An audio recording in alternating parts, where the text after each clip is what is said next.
তিপ্রামথার ভেতর থেকে সরাসরি তিপ্রামথার নাম নিয়ে না হলেও তিপ্রামথা পরিচালিত তাদের টাকায় চলে এরকম কিছু চ্যানেল, এরকম কিছু মাধ্যম, ইউটিউব এবং ফেসবুক থেকে সেখানে একদিক থেকে তাদের হতাশা, আরেক দিক থেকে তাদের ব্যর্থতাকে আড়াল করার জন্য কতগুলি প্রশ্ন ছুড়ে দিচ্ছে যে ভিলেজ কমিটি নির্বাচন সঠিক সময়ে না হওয়ার জন্য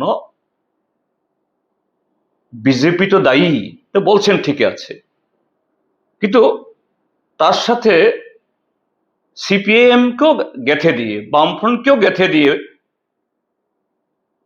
একই লাইনে বসিয়ে দিচ্ছেন। আমি তিপ্রামথার এই মুখোশধারী আড়ালে থেকে যারা সমস্ত প্রশ্ন তুলে দিচ্ছেন তাদেরকে বলবো, এসব করে আপনাদের যে মেরুদণ্ডহীনতা, দ্বিচারিতা, ডাবল স্ট্যান্ডার্ড, এটাই প্রকাশ করছেন। যে বিজেপি দল গণতন্ত্রকে, সংবিধানকে মানে না, তাদের সাথেই এই তিপ্রামথা আজকে সরকারে, এই এডিসি নির্বাচনে একদিকে মাঠে মারামারি, সাধারণ মানুষকে একটা আরেকটার মাথা ফাটাচ্ছে, পার্টি অফিস পোড়াচ্ছে, আবার মন্ত্রিসভায় একসাথে, বিধানসভায় একসাথে।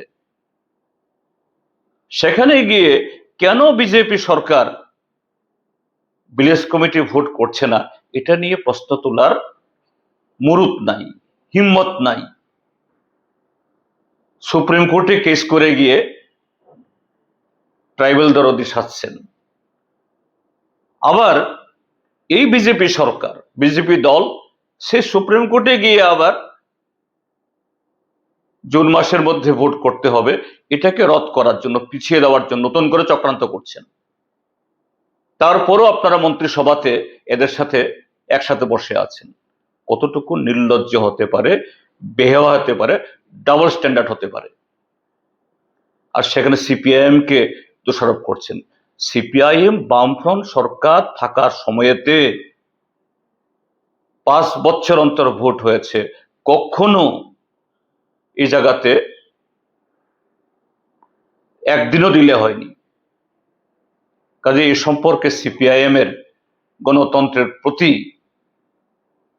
সংবিধানের প্রতি তার যে স্ট্যান্ড, তার যে ভূমিকা, এটাকে চ্যালেঞ্জ করেন। এটা নিয়ে প্রশ্ন তোলার তিপ্রামথার কোনো নৈতিক অধিকার নেই। সিপিআইএম চায় সঠিক সময়তে ভোট হোক, যদিও তো 5 বছর পেরিয়ে গেল। এবং তিপ্রামথা এবং বিজেপি দলের এই যে দ্বৈরথ, যে ময়দানে গিয়ে মারামারি আর সদরে দিল্লিতে গিয়ে কোলাকুলি, আমরা এর নিন্দা করছি।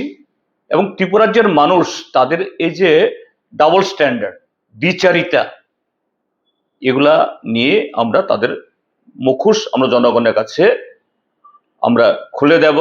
এবং ইতিমধ্যেই এগুলো ক্রমশ মানুষের কাছে পরিষ্কার হচ্ছে। এই দুইটি দল একই সত্তা, কিন্তু মানুষকে বোকা বানানোর জন্য কখনো তারা সুপ্রিম কোর্টে যায়, কখনো ওই জাম্পুই জলা খুমলুঙে মারামারি করে, কিন্তু রাতের অন্ধকারে দুটার মধ্যেই সেখানে এক আত্মা, এরা একটা একটাকে ছেড়ে থাকতে পারে না। এই হলো তাদের চরিত্র। এর বিরুদ্ধে মানুষ নিশ্চয়ই একদিন তাদের সমস্ত চরিত্র দেখবেন এবং তাদেরকে ওই ডাস্টবিনে ছুঁড়ে ফেলবেন। এর জন্য অপেক্ষা করুন।